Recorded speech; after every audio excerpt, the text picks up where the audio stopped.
नमस्कार मित्रांनो, मी किशोर माले स्वागत करतोय तुमचं टेक्निकल किशोर या चॅनलवर। मित्रांनो, तुम्हाला माहिती आहे की पीएम किसान सन्मान निधी योजनेअंतर्गत जे देशात शेतकरी आहेत त्यांना 2000 रुपयाची आर्थिक मदत केली जाते दर 4 महिन्यांनी। तर असे वर्षाला 3 इन्स्टॉलमेंट दिले जाते, म्हणजे एकूण 6000 रुपयाची आर्थिक मदत शेतकऱ्यांना पीएम किसान सन्मान निधीने होत असते। परंतु याचा जो 18वा इन्स्टॉलमेंट आहे त्याची आता डेट केंद्र सरकारने फिक्स केलेली, काय ती डेट आहे तेही सांगणार आहे। आणि 18वे इन्स्टॉलमेंट त्याच शेतकऱ्यांना मिळणार आहे ज्यांची ई-केवायसी झालेली आहे। मी पुन्हा सांगतोय, 18वी जी इन्स्टॉलमेंट आहे ती त्याच शेतकऱ्यांना मिळणार आहे ज्यांची ई-केवायसी झाली। तुम्ही ई-केवायसी कशा पद्धतीने करू शकतात, काय तारखेला 18वी इन्स्टॉलमेंट मिळणार आहे पीएम किसान सन्मान निधीची, याची A to Z माहिती मी तुम्हाला या व्हिडिओमधून सांगणार आहे। जरी चॅनलवर नवीन असाल तर चॅनल सबस्क्राइब करून घ्या मित्रांनो। मी अशाच राज्य सरकारच्या अपडेटेड आणि केंद्र सरकारच्या अपडेटेड स्कीम आपल्या चॅनलवर नेहमी घेऊन येत असतो। चला तर पाहूया की तुम्ही ई-केवायसी कशा पद्धतीने करू शकतात आणि पीएम किसान सन्मान निधीचा 18वा इन्स्टॉलमेंट कोणत्या तारखेला मिळणार आहे। मित्रांनो, तुम्हाला माहिती आहे की देशभरात जे शेतकरी आहेत त्यांना पीएम किसान सन्मान निधीच्या अंतर्गत 6000 रुपयाची आर्थिक मदत ही वर्षाला केली जाते। म्हणजे 4 महिन्याने एक इन्स्टॉलमेंट असे 3 इन्स्टॉलमेंट पूर्ण वर्षात शेतकऱ्यांना दिले जातात। बरेच शेतकरी याचे 18वी इन्स्टॉलमेंटसाठी वाट पाहत होते। आता केंद्र सरकारने पीएम किसान सन्मान निधीची 18वी जी इन्स्टॉलमेंट म्हणजे 18वा हप्ता आहे तो आता डिक्लेअर केलेला आहे, त्याची डेटही फायनल केली।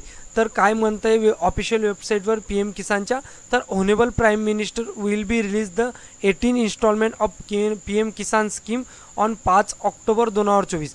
तर जे 18वा हप्ता आहे, 18वा इन्स्टॉलमेंट आहे पीएम किसान सन्मान निधीचा, तर honourable prime minister Narendra Modi 5 ऑक्टोबरला रिलीज करणार आहेत। तर 18व्या हप्त्याची डेट हीच फायनल झालेली 5 ऑक्टोबरला 2024 रोजी ही जे इन्स्टॉलमेंट आहे 18वे सर्व शेतकऱ्यांच्या अकाउंटवर क्रेडिट करणार आहेत। जे शेतकरी पीएम किसान सन्मान निधीचे लाभार्थी असतील त्या शेतकऱ्यांना आता 18वा हप्ता हा देण्यात येणार आहे। त्या पहिले इथं मॅडेटरी केलेलं आहे, बघा काय म्हणत आहे केंद्र सरकार। तर e-KYC mandatory for PM Kisan register farmer, OTP based e-KYC available on PM Kisan portal and also biometric available in nearest CSP centre. बघा, तुम्हाला जरी 18वा इन्स्टॉलमेंट पाहिजे पीएम किसान सन्मान निधीचं तर तुम्हाला ई-केवायसी करणं मॅडेटरी राहील। तुम्हाला जरी ई-केवायसी करायची असेल तर ऑफिशियल पीएम किसानच्या वेबसाईटवरही ऑप्शन दिलेला आहे, किंवा तुम्ही जवळच्या आपले सरकार सेवा केंद्र किंवा CSP सेंटरवर जाऊन तुमची बायोमेट्रिक ई-केवायसी करू शकता। मित्रांनो, तुम्हाला जरी पहिले पीएम किसान सन्मान निधीचे पैसे मिळत असतील आणि तुमची जरी केवायसी झाली नसेल तर तुम्हाला कदाचित 18वा हप्ता मिळणार नाही, म्हणून तुम्ही ई-केवायसी आत्ताच करून घ्या। चला तर मी तुम्हाला दाखवून देतो तुम्ही ई-केवायसी कशा पद्धतीने करू शकतात। बघा मित्रांनो, मी आता आलेलो आहे ऑफिशियल वेबसाईट पीएम किसानच्या। इथं तुम्हाला साईटला 3 ऑप्शन देतील, न्यू फार्मर रजिस्ट्रेशन, ई-केवायसी आणि नो युअर बेनिफिशरी स्टेटस काय आहे ते। इथं 3 ऑप्शन आहेत। तर तुम्हाला ई-केवायसी ऑप्शनवर क्लिक करायचं आहे। या ऑप्शनवर क्लिक केल्यानंतर तुम्हाला इथं जो रजिस्टर आधार कार्ड नंबर आहे तो टाकायचा आहे। मित्रांनो, बघा मित्रांनो, मी आधार कार्ड नंबर टाकलेला आहे आता। त्यानंतर सर्च ऑप्शनवर क्लिक केल्यानंतर तुम्हाला बघा ई-केवायसी इज ऑलरेडी असं तुम्ही चेक करू शकतात। तुमची जरी ई-केवायसी झाली असेल तर ई-केवायसी इज ऑलरेडी डन असा ऑप्शन येईल। नसेल झाली तर तुमच्या जो आधार कार्डशी मोबाईल नंबर लिंक असेल त्याच्यावर एक OTP जाईल, तो OTP इथं सबमिट केल्यानंतर तुम्ही सक्सेसफुली ई-केवायसी डन केलेली असेल आणि तुम्हाला आता 18वा जो हप्ता मिळणार आहे तो मिळून जाईल। मित्रांनो, त्यासाठी तुम्हाला कुठलीही अडचण फेस करावी लागणार नाही।